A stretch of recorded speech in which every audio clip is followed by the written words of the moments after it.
గోవింద సంతి ప్రసాదం తీసుకోండి.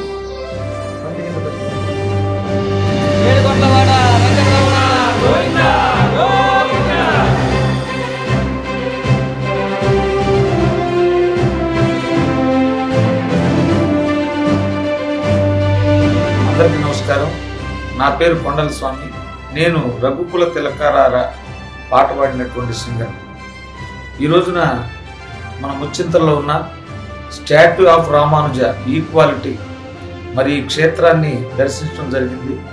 ఈ క్షేత్రంలోకి వచ్చిన తర్వాత మనం వైకుంఠంలోకి వచ్చామన్న అనుభూతి కలిగింది. ఎందుకంటే మనం అంతకుముందు శంకరాచార్యుల వారి టైంలో అద్వైతాన్ని విన్నాం.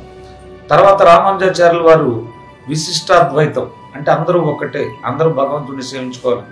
అటువంటి రామానుజాచార్యుల వారి గురించి ఇక్కడున్న స్టాట్యూ కానీ ఇక్కడ ఉన్నటువంటి దేవస్థానాలు సృష్టి జరగక మునుపు, సృష్టి జరిగిన తర్వాత వైకుంఠానికి సంబంధించి కేరళ, తమిళనాడు, ఆంధ్రప్రదేశ్, భారతదేశానికి సంబంధించినటువంటి అన్ని కల్చర్లు కలగలిపి శ్రీ మహావిష్ణువు యొక్క అంశాలను అత్యద్భుతంగా ఇక్కడ నిర్మించడం జరిగింది.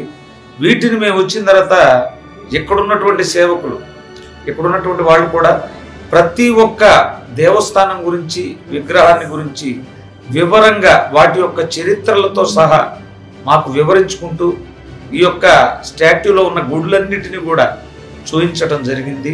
కలియుగ వైకుంఠంలో ఉన్నామా అన్నంత అనుభూతి కలిగింది.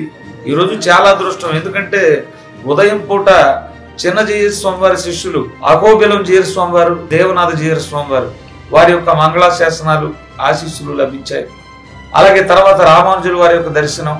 మరి ఈ క్షేత్రం నభుతో న భవిష్యతి, ఇంకా ఉన్నటువంటి అద్భుతాల్లో ఇది ఒక అద్భుతంగా అనిపించింది. కాబట్టి చాలా సంతోషంగా ఉంది. ఎందుకంటే నేనేదో పూర్వజన్మ సుకృతం చేసుకున్నాను కాబట్టి ఇక్కడ ఇవన్నీ కూడా చూడగలిగాను. ఇది ఒక మహాద్భుతం. కాబట్టి ఆ పరమాత్ముడు అందరినీ కూడా చల్లగా చూడాలని మనస్ఫూర్తిగా కోరుకుంటున్నాను.